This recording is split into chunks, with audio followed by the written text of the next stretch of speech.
Welcome to next level shoot. और आज हम लोग हैं गांव लतीफपुर, डिस्ट्रिक्ट सहारनपुर में। और मेरे साथ हैं अजय शर्मा जी, जो कि बहुत ही यंग एनर्जेटिक किसान हैं। इनसे हम लोग बातचीत करेंगे आज। Ajay ji, welcome to next level shoot. धन्यवाद दुर्गेश जी, आपसे मिलकर बड़ा अच्छा लगा। आप आए, बहुत दिनों बाद आए आप जी। आपसे हमने रिक्वेस्ट की थी, तो आपका बहुत बहुत धन्यवाद, आप यहाँ पे आए हो। आज हम लोग अपने व्यूवर्स को गांव लतीफपुर से बहुत ही यंग किसान जो है मिस्टर अजय शर्मा जी, इनसे हम लोग बातचीत करेंगे। अजय सर, मैं थोड़ा सा आपकी जर्नी जानना चाह रहा हूँ कि आप इतनी कम एज में खेती में आए। क्या विजन, क्या मिशन लेके आप इस लाइन में आए? देखिए, जब लाइफ में हम कोई भी पढ़ाई भी करते हैं, पढ़ाई के बाद हम एक एम होता है, हमारा लक्ष्य होता है कि हम क्या करना है क्या नहीं करना है। बचपन में हमें कोई ये नहीं सिखाता कि आपको जाना कहाँ है। बस हम पढ़ते रहते हैं, 10वीं 10th कर लिया, 12th कर लिया, ग्रेजुएशन कर लिया, उसके बाद पोस्ट ग्रेजुएशन भी कर लिया। तो कोई ये नहीं बताता मैं जाना कहाँ है। इसीलिए अगर मैं अपनी जर्नी की बात करूँ तो मैंने 10th आर्ट साइड से की है, 12th मैंने ऑटोमोबाइल से की है, ग्रेजुएशन जो है मैंने इकोनॉमिक्स से की है, और उसके बाद में फिर मैंने पीजी डिप्लोमा मीडिया के माध्यम से डिप्लोमा किया है, और फिर उसके बाद एमबीए किया है मार्केटिंग से। और उसके बाद में फिर चाहत हर बच्चे की होती है कि मैं नौकरी करूं। और देखो, इसमें किसी को मैं दोष नहीं देना चाहूंगा, ना पेरेंट्स को ना किसी को। हमें बचपन से एक ही चीज सिखाई जाती है कि पढ़ लो लिख लो नौकरी करो। कोई ये नहीं सिखाता कि पढ़ लो लिख लो बिजनेसमैन बनो। क्योंकि हर बच्चे की एक एम तभी पूरा होगा, क्योंकि नौकरी जो होती है वो केवल रोटी कपड़ा मकान के लिए होती है। और अगर आप कोई अपना कोई छोटी दुकान भी खोलो तो वो एक अपना बिजनेस होता है, जो सबसे बड़ा होता है। ठीक है। तो कोई हमारा भी कोई लक्ष्य नहीं था उस टाइम पे, ना किसी ने सिखाया था। तो मेरे बड़े भैया हैं दो, हम 3 भाई हैं, मैं सबसे छोटा हूँ। तो दोनों बड़े भैया हम एयरटेल में काम करते थे, भारतीय एयरटेल के अंदर। तो उनके माध्यम के थ्रू जब मैंने एमबीए अपना कंप्लीट किया, तो उसके बाद में फिर मैं एयरटेल में जॉब मिला। ठीक है। उसके बाद में फिर रिलायंस में जॉब किया। तो आपकी जो जॉब थी वो किस लोकेशन से? लोकेशन दिल्ली एनसीआर में था। अच्छा, एनसीआर में आप? हाँ, दिल्ली एनसीआर में था, जिसमें मार्केटिंग का ही काम था, सेल्स का काम में था, और कॉर्पोरेट सेलिंग थी मेरी उसमें। तो उसमें सीखने को बहुत अच्छा मिला। जॉब के अंदर में सीखने को मिला है कि आपको काम करना कैसे है और किसी से वार्तालाप करनी कैसे है, आप कस्टमर को कैसे अपना बना सकते हो। तो वो सारी चीज सीखने को मिली। तो लाइफ में 5 साल नौकरी करी जी। उस 5 साल में एक चीज सीख ली थी कि जिस दिन मैंने जॉब स्टार्ट करी थी तब भी मेरी पॉकेट में 0 था। और जब मैं 5 साल पूरे कर ले, क्योंकि एक इंटरव्यू में ये भी पूछा जाता है कि आप 5 साल के बाद में, हर इंटरव्यू की बात है कि आप 5 साल के बाद आप अपने आप को कहाँ देखना चाहते हो। ये सबसे क्रिटिकल क्वेश्चन होता है सबके लिए। तो सब ये कहते हैं कि सर मैं मैनेजर बनूंगा, मैं वो बनूंगा, कि मैं रीजनल मैनेजर बनूंगा। कोई ये नहीं कहता कि बिजनेसमैन बनूंगा। तो उस 5 साल में फिर वही चीज मेरे खटकी, जो पहले दिन की जो थी जब जॉब लगी थी, कि 5 साल के बाद भी मेरी जेब 0 है। तो पैसा किसके पास है? ये किस साल, ये किस ईयर की बात है सर? ये करीबन मैंने जो जॉब स्टार्ट करी थी ये 2008 से स्टार्ट करी थी। अच्छा। और उसके 5 साल के बाद में 2013 के आसपास, 13-14 के आसपास ये चीज मेरे माइंड में आई थी कि मुझे अब करना क्या है, पैसा किसके पास हो सकता है। तो एक बुक है, और वैसे वीडियो में भी मैंने देखा था, सुना भी था किसी सक्सेस लोगों से। एक रिच डैड पुअर डैड के नाम की कुछ बुक्स है कि पुअर कैसे बनता है, रिच कैसे बनता है। तो उसमें समझ में आई कि ये जो पैसा होगा तो वो केवल 5% लोगों पे होता है पैसा। वो कौन होते हैं? जो बिजनेसमैन होते हैं। तो तभी वो क्लिक हुआ। तो मैंने जॉब के साथ में, उस टाइम पे मैं जब 5th ईयर में टाटा टेली सर्विसेज में काम कर रहा था, टाटा कम्युनिकेशन, सॉरी। तो टाटा कम्युनिकेशन में जब जॉब कर रहा था, तो मैंने उसी टाइम पे सोच लिया था कि मैंने जॉब नहीं करनी ज्यादा। तो जॉब के साथ साथ में मैंने बिजनेस स्टार्ट किया। ठीक है। और बिजनेस स्टार्ट किया एक फ्रेंचाइजी लेकर के। टाटा टेली सर्विसेज की फ्रेंचाइजी ली, जॉब के साथ में उस बिजनेस को रन किया, बट एक माइंड में किया हुआ था जो अक्सर करना चाहिए हर इंसान को। जैसे कहते हैं कि इस हाथ को नहीं पता लगाना चाहिए इस हाथ में क्या रखा है, इसी तरह से इस जॉब वाले बॉस को नहीं पता लगाना चाहिए कि ये बिजनेस कर रहा है। अच्छा। और बिजनेस वाले मैनेजर को पता नहीं लगना चाहिए कि ये जॉब कर रहा है। उसमें पॉजिटिव पॉइंट ये था मेरे लिए कि मेरे पास सेक्टर एक ही था, टेलीकॉम का। कितने समय टेलीकॉम में रहे आप? मैं करीबन 12 साल के मेरा एक्सपीरियंस है टेलीकॉम का। हाँ, और एमबीए कब किया आपने? 2008 कंप्लीट हो चुका था। 2008 में आज मेरे साथ हैं अजय शर्मा जी, जो बाय प्रोफेशन आज एक बहुत ही मॉडर्न हाईटेक टेक्नोलॉजी यूज करने वाले एक फार्मर हैं। 2008 में आपने एमबीए किया। हाँ। और more than 12 year of experience in the field of telecommunication का अजय जी के पास है। इनकी पूरी जर्नी आज हम लोग इस पॉडकास्ट के थ्रू दिखाना चाह रहे हैं। ठीक है, तो आप फिर आगे आपने मतलब बिजनेस का कैसे स्टार्ट किया? फिर जॉब के साथ साथ में फ्रेंचाइजी ली टाटा टेली सर्विसेज की, तो माइंड को वही सेट किया कि उसको नहीं पता लगना चाहिए, उस मैनेजर को ये नहीं पता लगना चाहिए, और उसको 2 साल रन किया। ठीक है। जब मेरी इनकम बिजनेस से मेरी जॉब से ऊपर चली गई तो मैंने जॉब को क्विक कर दिया। ठीक है।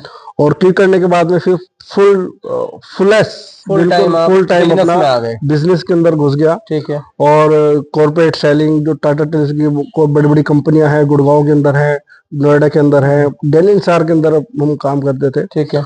और उसके माध्यम से मैं जब, क्योंकि वो सपना पूरा हुआ जो कभी जिंदगी में हमने देखा नहीं था। वो सपना क्या था जो ना किसी ने बताया था। हम एक चीज देखते हैं, गाँव में भी देखते हैं, वैसे भी देखते थे कि जब कोई जहाज जा रहा होता है नीचे को तो उसके पहिए नजर आते हैं, तो हम बड़े खुश होते थे, देखो पहिए दिखा। कभी ये नहीं सोचा था कि हम इसके अंदर बैठ भी सकते हैं। तो वो सपना जो पूरा हुआ, जो नहीं देखा था, वो टाटा टेली सर्विसेज ने मेरे को सपना पूरा किया। और फ्री इंटरनेशनल ट्रिप एक अचीवमेंट थी वहां पे जो हमने की थी। फ्री 7 डेज का इंटरनेशनल ट्रिप था। फर्स्ट इंटरनेशनल ट्रिप जो मॉरिशस का था, जहां पे लोग करीबन ये मान के चलिए कि 2.5 से 3 लाख रुपए खर्च करके जाते होंगे। ठीक है। जो हमने आना जाना, खाना पीना, रहना सब कुछ अपना था बस, लेकिन जो पर्सन खरीदेंगे वो ही अपना था। तो वो सबसे बड़ा अच्छा मोमेंट था मेरे लिए। मतलब जो आपकी फर्स्ट इंटरनेशनल ट्रिप थी, हाँ, वो मॉरिशस की थी। बहुत बढ़िया। ठीक है। उसके बाद में तो बिजनेस ने वो दिया जो जॉब नहीं दे सकते, नहीं दे सकती। तो मैं सभी को, जितने भी व्यूवर्स हैं, तो उनको सलाह ये दूंगा, बड़ी सोच लाइए, जॉब को केवल सीखने के लिए कीजिए, बिजनेस सिर्फ माइंड में रखिए कि ये करना है, सिर्फ सीखने के लिए करिए जॉब, ना कि उसको परमानेंटली रखनी है।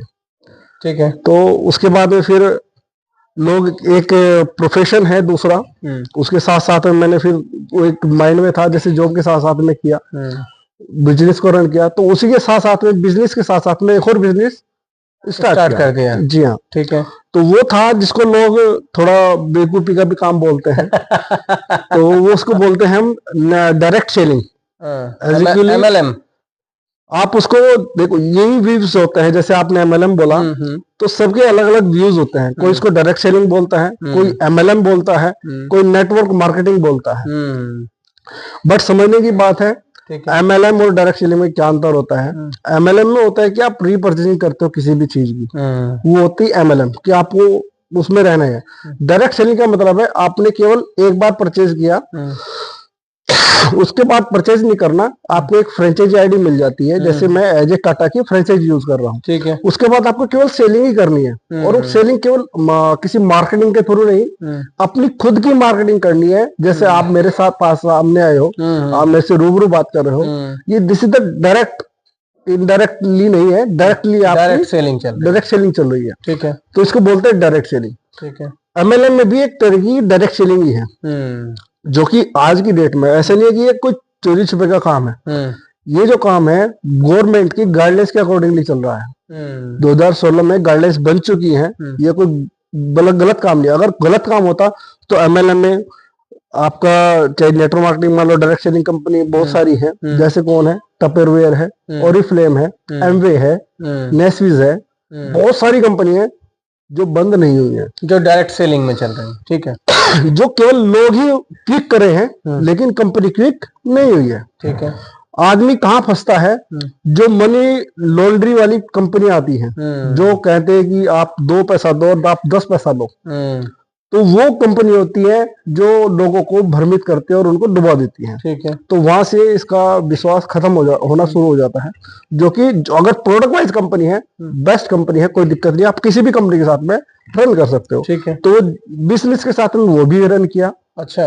और उसमें 2 साल तक 2016 में मैंने वो ज्वाइन की थी ना, सॉरी 2012 में 2012 के आसपास, एग्जैक्टली याद नहीं है। तो उसमें के अंदर मैंने 2 साल काम किया। ठीक है। और उस 2 साल में एक अच्छे लेवल पे भी पहुंचा, पैसे भी कमाए, एक नाम भी कमाया। क्योंकि 4 चीज किसी भी इंसान को चाहिए होती है, नेम, फेम, पैसा और इज्जत। ठीक है। ये 4 चीज होती है। आप जॉब में क्या कमा सकते हो? अगर मैं आपसे बात करूं तो आप जॉब में क्या कमा सकते हो? पैसा कमा सकते हो?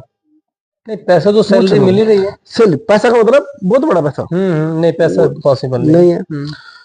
क्या आप नाम कमा सकते हो? नहीं, ना नाम कमा रहे हो, राइट? ठीक है। क्या फेमस होते हो? नहीं, फेमस भी नहीं है। फेमस भी नहीं होते हो। इज्जत मिलती है? भाई सेल्स की बात करें तो सेल्स में तो जॉब की बात कर रहा हूँ सर। ठीक है, ये चारों चीजें जॉब में नहीं है, राइट? ठीक है। बिजनेसमैन है एक, उसके पास क्या होता है? पैसा होता है। पैसा होता है, राइट? उसके पास फेम भी होता है, कुछ हद तक फेम होता है। ठीक है। राइट? ना मतलब नेम और फेम आ गया, दोनों आता है, दोनों आता है। लेकिन इज्जत भी कुछ हद तक मिलता है। ठीक है। तो बिजनेस इसलिए बेस्ट है। ठीक है। और ये चीज अगर मैं नेटवर्क मार्केटिंग की बात करूं, इसमें दोनों चीज, चारों चीज मिलती है इसके अंदर। क्योंकि सीधा एक डायरेक्ट सेलिंग का बिजनेस है आपका खुद का, जो बहुत कम पैसे में मिलता है, वरना लाखों करोड़ों रुपए लगाने पड़ते हैं जब आप बिजनेस खोलते हो। ठीक है। तो वो किया। वो कितने समय किया आपने? 2 से 2.5 साल किया। और 2 हजार लोगों को रिप्रेजेंट भी किया, एज ए ट्रेनर भी काम किया मैंने उसमें। तो बड़ा अच्छा लगा था।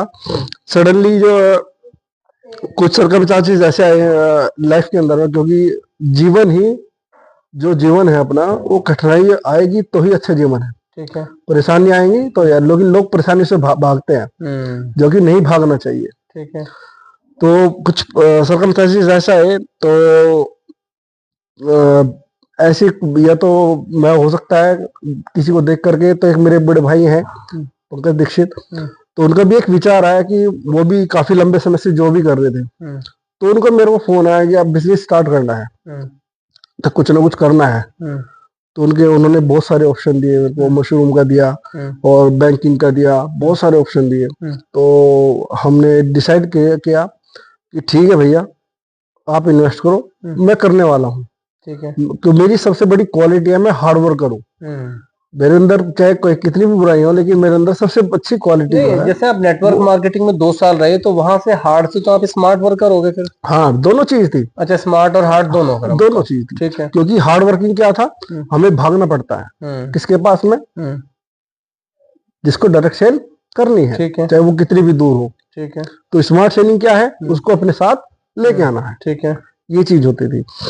तो क्यों नहीं, ठीक है भैया का फोन आया, तो हम गांव में आ गए। सडनली क्या हुआ, भगवान की उससे कुछ नहीं पता लगता है। नवंबर 19 में मैं यहाँ पे आ गया था, और फैब में लॉकडाउन लग गया था। फैब में लॉकडाउन लग गया। तो हम कहीं के जाने गए रहे, ना होने गए रहे। अब ये भी भगवान की महिमा थी। ठीक है। कि हम लॉकडाउन से पहले आ गए, तो और हमें पता नहीं था कि लॉकडाउन लगेगा। अजय जी, आपका जैसे इतना अच्छा, मतलब आप अपना टेलीकम्युनिकेशन का बिजनेस भी कर रहे थे, और साथ ही साथ आप डायरेक्ट सेलिंग भी कर रहे थे, तो गांव में आने का मतलब मेन पर्पस क्या रहा? बिजनेस? सिर्फ बिजनेस था, क्योंकि अच्छा। भाई के माइंड में अगर क्लिक हुआ है तो कुछ अच्छा ही हुआ होगा। ठीक है। तो उसको, और अगर हम अपने, जैसे मेरी थिंक है पहले से 2 in 1 काम करने की। ठीक है। तो उसमें फुल फ्लैश आ गया था मैं नेटवर्क मार्केटिंग के अंदर में। फिर उसके साथ में वो चलो ये भी करते हैं, क्योंकि टीम बड़ी हो चुकी थी, ठीक है। तो कोई ना कोई फिर बीच में करते रहेंगे। तो वो लॉकडाउन आ गया। तो लॉकडाउन में सबसे बड़ा फायदा क्या हुआ कि हम अपने घर पे ही आ गए, किसी को वो नहीं करना पड़ा। ठीक है। लॉकडाउन के अंदर में ऐसे नहीं है कि हमने हेल्प नहीं करी, हमने मशरूम का काम जो किया, तो उसमें हमें सबसे बड़ी हेल्प क्या लगी कि लोगों तक हम पहुंचे हैं फिर भी, क्योंकि हमें पास मिला हुआ था, वेजिटेबल्स थी हमारे पास में। ठीक है। और मैं एक हमारे साले हैं, मेरे खुद के साले हैं, वो नोएडा में फंस गए थे लॉकडाउन में। तो उसका फायदा क्या हुआ कि मेरे पास में गाड़ी थी, तो सब्जी मशरूम में रखी, तो नोएडा तक चले गए, कोई रोकने वाला ही नहीं मिला। तो उसको रेस्क्यू करके लाए थे। बहुत बढ़िया। ठीक है। तो किसी भी चीज का पॉजिटिव वे मिलता है, ठीक है, वो चीज होती है। और फिर उसके बाद में बस हम गांव में रह गए, और गांव में जब वो कर रहे थे तो कुछ सरकमस्टांसेस लाइफ में ऐसे और आए, हर्डल्स इतनी आई कि हमारे जो चाचा जी हैं, चाची है और फादर है, विद इन 3 मंथ वो एक्सपायर हो गए। और फिर सारी जिम्मेदारी जमीन की या समाज की वो सारी हमारे ऊपर आई। ठीक है। तो फिर डिसाइड ये हुआ कि अब तो यहीं पे रहना है, यहीं पे सेट हो, क्योंकि यहाँ पे संभालने वाला भी चाहिए, वरना बहुत सारे गांव के अंदर में कोई किसी को नुकसान कर रहा है तो उसकी देख रेख नहीं होगी तो कुछ होगा। ठीक है। तो ये चीज रही। फिर यहाँ पे भी जब मैं खेती करने लगा, देखो लोग तो हर तरह के मिलेंगे आपको कि ये क्या कर पाएगा, हर बिजनेस में कर, उसमें भी ये कहेंगे ये क्या कर पाएगा। फोकस हमारा केवल अपने लक्ष्य पर होना चाहिए, लोगों की बातों पे नहीं होना चाहिए। कौन क्या कह रहा है वो अलग चीज है, मैटर अलग है। तो जैसे जो ट्रेडिशनल खेती चल रही थी, जो पहले लोग बाग खेती करते थे ट्रेडिशनल खेती, सेम खेती आप कंटिन्यू करनी है आपने फिर? नहीं, मैंने उसमें अलग चीज की है, टेक्निकल लेके आया हूँ ट्रेडिशनल में। ट्रेडिशनल है लेकिन उसमें कुछ अलग किया है और कुछ टेक्निकल यूज डाले हैं अपने। ठीक है। वीडियोस देख करके, लोगों के और के देख करके खेती कैसे कर रहे हैं, क्योंकि मुझे नहीं पता था खेती कैसे करना होता है। ठीक है। तो उसमें जैसे कि हम गन्ना, मोस्टली हमारे यहाँ पे गन्ना गेहूं धान यही चीज होती है। ठीक है। मैंने ऐड क्या किया, उसमें सब्जी ऐड करी। अच्छा। के साथ में हम सब्जी भी उगाएंगे। और जो मशरूम वाला प्रोजेक्ट चल रहा था वो चल रहा है। अच्छा, हाँ, मशरूम वो सीजनली चलता है। अच्छा, वो नवंबर टू फेब तक चलता है। ठीक है। हाँ, कभी ज्यादा करते हैं कभी कम करते हैं, लेकिन वो चलता है। ठीक है। क्योंकि किसी भी किसान के, मैं किसान को कहना चाहूंगा, हर किसान को कुछ ना कुछ सब्जी करनी चाहिए। क्यों? क्योंकि हमारे पास में 3 तरह की इनकम है। एक है ईयरली इनकम, दूसरी हमारी छमाही इनकम, तीसरी हमारी है सब्जी की इनकम, मतलब डेली की इनकम। किसी भी किसान के पास में डेली की इनकम बहुत कम लोगों के पास होती है। वो कौन करते हैं? जो 10 से 5 बीघा वाले होते हैं, और नहीं जो सब्जी वाला है, जो सब्जी वाला जो कॉन्सेप्ट है वो डेली इनकम वाला कॉन्सेप्ट। जी हाँ। अच्छा। क्योंकि जैसे कि मान लिया आपने मूली लगा ली, तो रोज उखाड़ो, मार्केट ले जाओ, पैसे कमा के ले आओ। पालक लगाओ, रोज काटो, लेके आ जाओ पैसे। उससे क्या होता है एक किसान का, कि किसान का जो डेली दिनचर्या का जो खर्चा है, चाहे वो किसी भी व्यू में हो, चाहे वो उसका गुटखे का हो जो सेवन करता है, बीड़ी पत्ता करता है, घर की चाय की पत्ती है, चीनी है, जो उसके डेली रूटीन के जो खर्चे हैं वो उससे निकालता रहेगा। ठीक है। जो उसका छमाही का जो इनकम है, उससे वो क्या कर सकता है, अगर ये पैटर्न अगर लिख रखेगा, उससे ये करेगा कि जो मेरे आने वाले मोटे खर्चे हैं थोड़ा, वो उससे कवर कर सकता है। हाफ ईयरली वाले उससे निकाल लेगा। वो ये उस पर निर्भर नहीं रहेगा कि लाला से उठा के लाओ, फिर उसको लाला में देने रहेगी, उसके घर पे क्या रखेगा। ठीक है। और साल भर की खेती से क्या होता है कि आपके पास में जो इनकम, जैसे गन्ना है, हमारा जो गन्ना होता है वो साल भर में एक बार कटता है। ठीक है। तभी उसका पेमेंट आता है। उससे क्या है, वो धीरे धीरे आता है। तो उससे क्या है, आपका कुछ बैलेंस आपके पास पड़ा रहता है, जिसको आप कहीं भी लगा सकते हो। बहुत बढ़िया। तो ये चीज है, और वो चीज मैं पैटर्न यूज कर रहा हूँ अपनी लाइफ के अंदर में। ठीक है। मैं सभी किसानों से कहूंगा कि सब्जी जरूर लगाएं, चाहे वो साल की खेती करे चाहे 6 महीने की खेती करे, लेकिन सब्जी जरूर लगाएं। अभी आपको कितना समय हो चुका है खेती करते हुए? मेरे को 4 साल हुए अभी, 2019 से, मतलब 20 से मान लो, क्योंकि नवंबर में हम आए थे यहाँ पे, तो तभी से मेरा रुझान आ चुका था। और जब मैं घुसता, एक चीज है मेरी माइंड की, जहां जाता हूँ तो फोकस वहीं पे होता है और कहीं नहीं जाता। तो अभी आज की डेट में आप फुल फ्लैश कर रहे खेती के अंदर हूँ। हैं। और करीबन करीबन हमारे पास में 100 बीघे के करीब जमीन है, जिसमें मैं खुद जो अकेला करता हूँ, जिसमें कोई बोनदार नहीं, कुछ नहीं है, जो मैं खुद अपने कर रहा हूँ। 60 बीघे के आसपास में मैं खुद कर रहा हूँ, जिसमें तो खुद ही करता मेनली जैसे आप 60 बीघे जमीन आप बोते हैं, तो उसमें मेनली क्या आप फसल लगाते हैं उसमें? हूँ। गन्ना भी है और धान भी लगाते हैं, गेहूं भी। अब गेहूं का सीजन चलेगा, अब गेहूं भी लगाएंगे। तो सब्जी में मैंने अब क्या किया हुआ है, अगर मैं सब्जी की बात करूँ, अभी गाजर लगाई हुई है, मूली भी लगाई हुई है, आलू भी लगाए हुए हैं। तो ये 2-2 महीने की जो खेती होती है, इनसे बहुत लाभ होता है किसान को। अच्छा अजय सर, जैसे मैंने बहुत सारे किसानों से मेरी मुलाकात हुई, तो आजकल एक वर्ड चल रहा है ऑर्गेनिक फार्मिंग। वो ऑर्गेनिक फार्मिंग थोड़ा व्यूअर्स को मैं बहुत। हाँ, ऑर्गेनिक फार्म को जरूर करना चाहिए किसान को, क्योंकि आप हम फर्टिलाइजर इतने डालते हैं, रासायनिक फर्टिलाइजर, क्योंकि ये जहर है जिसको हम डालते हैं और हम ही खा रहे हैं। नहीं, तो ये चीजें पता है कि जहर है? सबको पता है, क्योंकि डालनी पड़ती है, मजबूरी है किसान की भी। अच्छा। क्योंकि जब से ये हरित क्रांति चालू हुई थी, तो तभी से ये फर्टिलाइजर आने शुरू हुए थे। हरित क्रांति इसीलिए आई थी कि भाई किसानों को ज्यादा लाभ मिले। लेकिन किसान के दिमाग में, जिस तरह से आज की डेट में, अगर आप लोग बच्चे हैं जैसे, आप उनको एक बार मोबाइल दिखा दो, छोटे बच्चों से जो पैदा हुआ है आज ही, ठीक है, तो मोबाइल छोड़ते नहीं है। वो मोबाइल छोड़ना बंद कर देगा, वो मतलब छोड़ना मना कर देगा, मैं तो देखूंगा। हाँ ठीक है। इसी तरह से वो हरित क्रांति में जो खाद आई थी, तो एक तरह से बच्चों का मोबाइल था वो। तो जो उनको क्लिक हो गई, जितने ज्यादा देखो उतना अच्छा होगा, जितना ज्यादा देखो अच्छा अच्छा होगा, इसीलिए माइंड में क्लिक क्या हुआ, जितना ज्यादा खाद करेंगे उतना अच्छा होगा। उससे बीमारियां पैदा होनी शुरू हो गई। जिस तरह से आज, पहले कोई इंसान, किसी के ब्लड कैंसर नहीं होता था, किसी को हार्ट कैंसर नहीं होता था, या हार्ट अटैक नहीं हुआ था, कोई इस तरह की बीमारियां नहीं होती थी। तो आज क्यों हो रही है? क्योंकि वो जहर खा रहे हैं।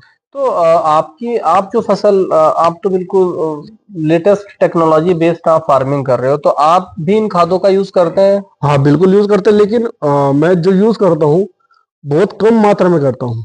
तो प्रोडक्शन कम हो जाती होगी? नहीं, प्रोडक्शन कम नहीं होती, क्योंकि देखो एक चीज बताओ, बच्चों को आप, अगर बच्चे को आप एक रोटी दोगे और उसकी खुराक है कितनी, 2 टुकड़े की, 2 बाइट्स की केवल उसकी खुराक है, और आप उसको एक रोटी दे रहे हो, तो नुकसान होगा फायदा होगा? नुकसान होगा।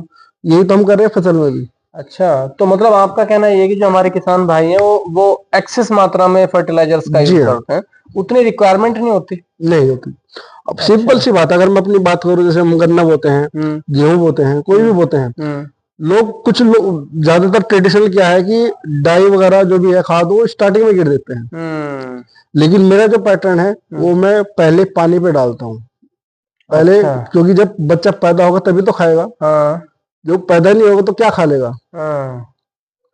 तो जब आप उस खेत को पानी देते हैं, तभी आप फर्टिलाइजर डालते हैं। अच्छा। वो भी कम मात्रा में। तो उससे क्या प्रोडक्शन में, मतलब जो प्रोडक्शन होती है उसमें कुछ अंतर आता है? कोई अंतर नहीं आता, क्योंकि देखो बच्चे को जैसे जैसे दोगे, और जब फुटाव पे टाइम आता है, तो फुटाव वाले उनको उर्वरक दो, जैसे सल्फर हो गया, जिंक हो गया, ये तब दो, वो तभी फुटाव लगाएगा। तो जैसे आप एक किसान फैमिली से बिलोंग करते हो और इतने टाइम आपने एनसीआर में बिताए हैं, तो एकदम से जैसे आप खेती में आए तो चेंजेस नहीं लग रहे बहुत सारे? मतलब एक मॉडर्न लाइफ जीने वाला अजय शर्मा आज एक खेती वाली लाइफ आप बिल्कुल दुर्गेश जी, आप बिल्कुल सही करें, लेकिन भगवान की एक प्रवृत्ति है मेरे अंदर कि जैसा देश वैसा देश। तो जहाँ पे जैसा हो जाए वैसा बन जाता। आपका मन नहीं करता कभी कि यार वो एनसीआर वाली लाइफ, अच्छा वो एनसीआर वाली लाइफ अच्छी थी या गांव वाली लाइफ? दोनों अच्छी हैं। अच्छा, दोनों अच्छी हैं। दोनों अच्छी हैं। अच्छा, लॉकडाउन में तो उल्टा हो गया, जितने भी शहर में जो आदमी थे सब गांव में वापस भागना स्टार्ट कर दिया। आप पहले ही आ चुके थे यहाँ पे। आज मैं हूँ लतीफपुर गांव, डिस्ट्रिक्ट सहारनपुर में, और मेरे साथ हैं अजय शर्मा जी, जो कि बहुत ही अच्छे काश्तकार हैं और बहुत ही लेटेस्ट टेक्नोलॉजी यूज करते हुए अपनी खेती को दिन प्रतिदिन बढ़ाते जा रहे हैं। अजय सर, जैसे बहुत सारे किसान भाई हैं हमारे, वो मल्टी क्रॉपिंग कुछ टेक्नोलॉजी या कुछ तरीके की फसल आजकल बो रही है, चल रही है, तो उसके बारे में थोड़ा सा जानना चाहूंगा। बिल्कुल दुर्गेश जी, देखो मल्टी क्रॉपिंग का मतलब है आप भारत सरकार के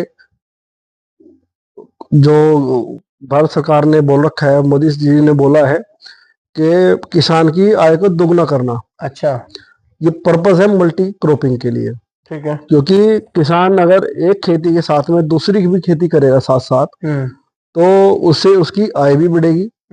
तो जो लक्ष्य है मोदी जी का कि भाई आप अपनी आय को दोगुना कीजिए, तो उसमें हेल्प बहुत अच्छा है। Multi cropping in the sense कि गन्ने के साथ कुछ और फसल। जी हाँ, जैसे कि मान लिया आप गन्ने के साथ में आलू की खेती करिए, गन्ने के साथ में आप सरसों की खेती करिए, गन्ने के साथ में आप धनिया की खेती करिए। Same same. जी हाँ, जो सेम खेत है खेत में सेम टाइम पे। अच्छा। वो क्यों करने चाहिए? क्योंकि जो गन्ना होता है वो साल भर की खेती होती है, और जब गन्ना 2 फीट का होगा तो उसको 3 से 4 महीने होते हैं। ठीक है। और जो मैं फसल बता रहा हूँ, आलू की हो गई, चने की हो गई, आपका धनिया की हो गई, पालक की लगा लो, किसी भी इस तरह की जो है, जो 2 महीने की फसलें हैं, अगर वो साथ में करेंगे तो बेस्ट होगा, तो उसमें इनकम बढ़ेगी। मतलब उसमें आपकी इनकम इंक्रीज होगा। जी हाँ, इनकम इंक्रीज होगी, क्योंकि आप एक ही खेत में दो दो फसल ले रहे हो। और क्योंकि उसमें आप जो खाद कुछ भी डालोगे, उर्वरक कुछ भी डालोगे, तो दोनों फसलों पे लगे। तो मल्टी क्रॉपिंग इसलिए करनी चाहिए क्योंकि इनकम आय बढ़ेगी, और मोदी जी का जो है कि आय दोगुना होना, वो भी उसमें हेल्प करेगा। और साथ ही साथ मैं इस चीज और कहूंगा, क्योंकि आजकल टेक्निकल खेती का मतलब है कि मल्टी क्रॉपिंग कैसे करें। क्योंकि 28 इंच पे भी गन्ना बोते हैं लोग, और 30 इंच पे भी बोते हैं। ठीक है। तो उसमें मल्टी क्रॉपिंग करना बहुत कठिन होता है। तो हमें जो अब तकनीकी अपनानी है, जो कि लोग आज की किसान लोग जागरूक हो रहे हैं कि जो हम गन्ना बो रहे हैं वो ट्रेंच विधि से बो रहे हैं। अच्छा। ट्रेंच विधि का मतलब है कि 4 से 5 फुट वाला की दूरी पे गन्ने पे यूज कर रहे हैं। जो हमारी बीज का जो पाड़ा है, जिसको नाली बोलते हैं, उस पे हम मल्टी क्रॉपिंग अपनी बड़े आराम से कर सकते हैं, जिससे किसान को, क्योंकि जगह उतनी है, खेत उतना ही है, लेकिन मल्टीपल क्रॉपिंग होगी तो उससे फायदा ये होगा कि आपकी गन्ने को भी उर्वरक मिल रहा है, और साथ में आपकी फसल को भी उर्वरक मिल रहा है। तो आप अपनी उर्वरक जो छोटी महीने की जो फसल है, आप उससे इनकम कमा लोगे, तो आपकी जो लागत है, जो गन्ने की लागत है, तो आपकी कम हो जाएगी। और गन्ना भी आपका बहुत अच्छा होगा। कोई उसमें लड़ाई गुड़ाई क्योंकि साथ में साथ होती रहेगी, तो आपकी खर्चा भी कम आएगा। बहुत बढ़िया, बहुत ही सुंदर जानकारी अजय शर्मा जी आप लोगों को दे रहे हैं।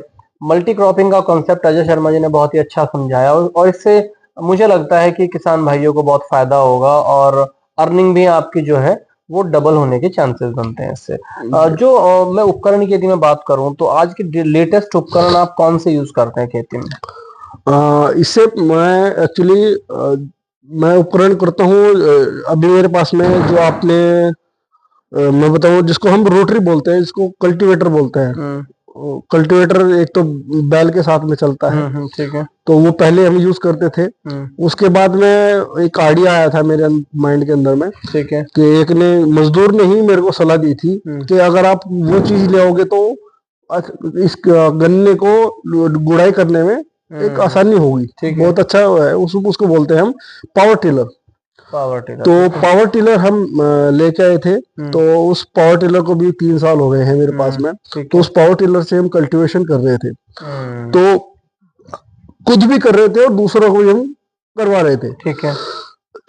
मतलब किराए पे। तो उसमें पैसा भी अच्छा कमाया है, और अपने भी खेती भी उससे करी है। तो दूसरा देखो, लोग फिर भाई भी वो आती है, एक रोटरी चलाना, मतलब पावर टिलर को चलाना। मैं खुद चलाता था, तो लोग हंसते भी थे कि इसके पास में 100 बीघा जमीन है, ये क्यों टिलर चला रहा है, वो चीज चला रहा है। मेरा मानना यह है, किसान भाइयों, हमें काम करने से नहीं डरना है। केवल अगर श्रम करनी है, केवल श्रम करनी है, तो हाथ फैलाने से करो, काम करने से नहीं करो। क्योंकि जीवन में हाथ फैलाना ही सबसे आसान काम है। तो इस आसान काम को छोड़ो, मुश्किल काम को पकड़ो, तो अच्छी चीज मिलेगी।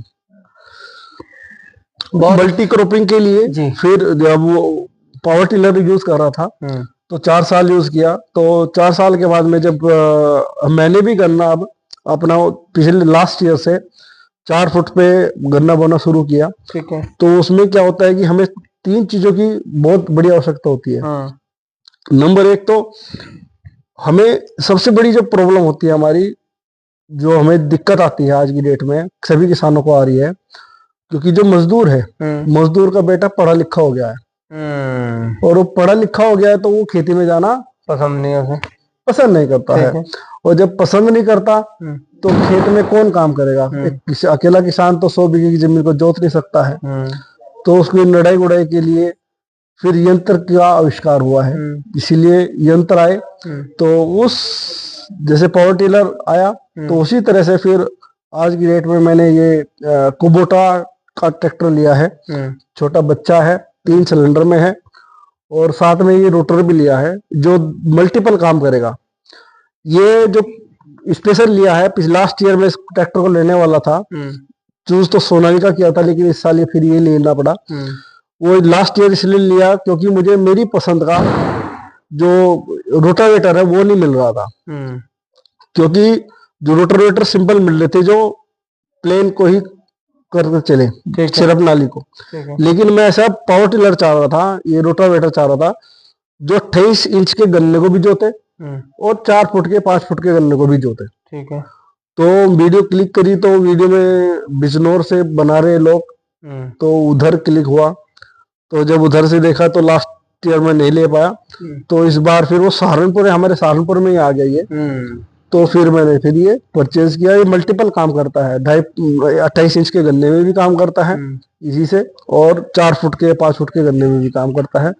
और था मुश्किल लेना, कीमत भी अच्छी खासी है, 6 लाख रुपए के दोनों चीज पड़े हैं मेरे को। बहुत बढ़िया। अभी हम लोग ट्रैक्टर पे भी आते हैं, उससे पहले मैं एक थोड़ा सा आपसे जानना चाहूंगा कि आप यदि जैसे आप खेती करते हैं तो कितना टाइम आप खेती में देते हैं आज की डेट में? ये समझ लीजिए करीबन 24 घंटे में से 12 घंटे तो खेती को लगा लो। 12 घंटे आप खेती में रहते हैं। अच्छा, जो आप खेती करते हैं सब टेक्नोलॉजी यूज करते हैं या कुछ हार्ड वर्क टाइप भी करते हैं? मैं हार्ड वर्कर ही हूँ। हार्ड वर्कर ही हूँ। मोस्टली सबसे ज्यादा काम, मजदूर के भी जो ज्यादा काम है वो भी मैं खुद ही सोचता हूँ मैं खुद ही कर लूँ, क्योंकि जो मजदूर को पैसा जाएगा वो हमारी जेब से जाएगा। अगर हम उसमें सक्षम है काम करने में तो पैसा हमारे पास ही तो रहेगा। तो अजय जी, ये जो पेट है ये तो बहुत ज्यादा आ रहा है आपका है।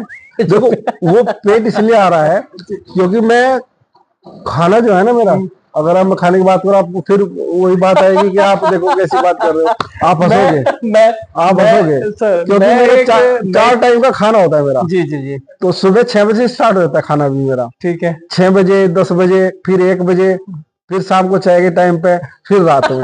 तो ये तो जैसा करता हूँ वैसा खाता हूँ। बहुत ही सुंदर जवाब दिया अजय जी ने।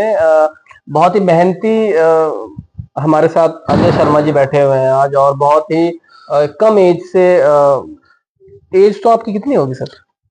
अब तो फिलहाल 40 के आसपास है। 40 के आसपास है, और बहुत ही हाईटेक, बहुत ही technology based agriculture Ajay Sharma ji कर रहे हैं। ये तो एक छोटा सा जोक था। सर थोड़ा ट्रैक्टर के बाद, हम लोग हैं गांव लतीफपुर, डिस्ट्रिक्ट सहारनपुर में, और मेरे साथ हैं अजय शर्मा जी जो कि बहुत ही हाईटेक टेक्नोलॉजी यूज करते हुए फार्मिंग करते हैं। अजय सर, एक बार इस ट्रैक्टर के बारे में मैं थोड़ा जानना चाहूंगा कि इसका साइज बहुत छोटा है, इसकी क्या फैसिलिटीज हैं, क्या इसकी कॉस्टिंग है, उसके बारे में थोड़ा सा मैं जानना चाहूंगा। बिल्कुल दुर्गेश जी, देखो छोटा ट्रैक्टर है, बच्चा लगता है खिलौना जैसा टाइप का लगता है।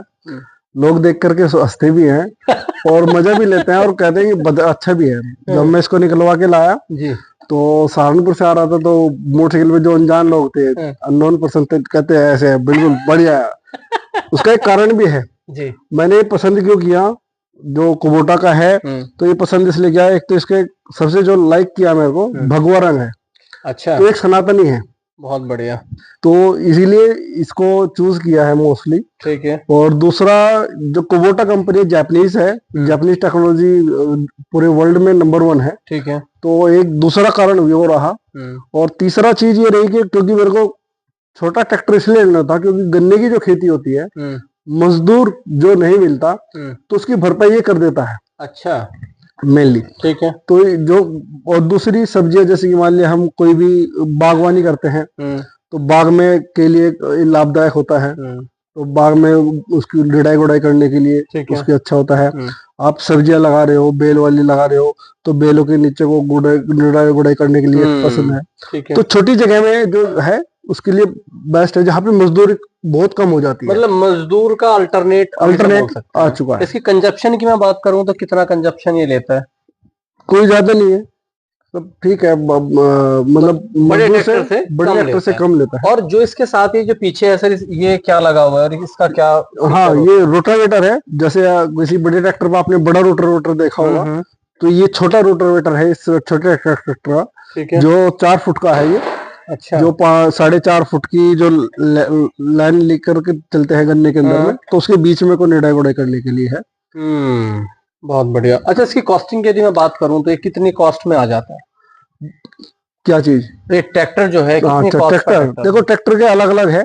आप महिंद्रा का ले लीजिए, 4.5 लाख रुपए का है। है? सोनालिका का ले लीजिए आप, 4 लाख का है, 3 सिलेंडर के अंदर में। अच्छा। 3 सिलेंडर, क्योंकि अलग अलग है, 3.5 लाख रुपए का भी है। ठीक है। और ये जो कुबोटा का ट्रैक्टर है, जो अच्छी पावर में है, 21 पावर में है, तो इसमें भी 2 मॉडल हैं।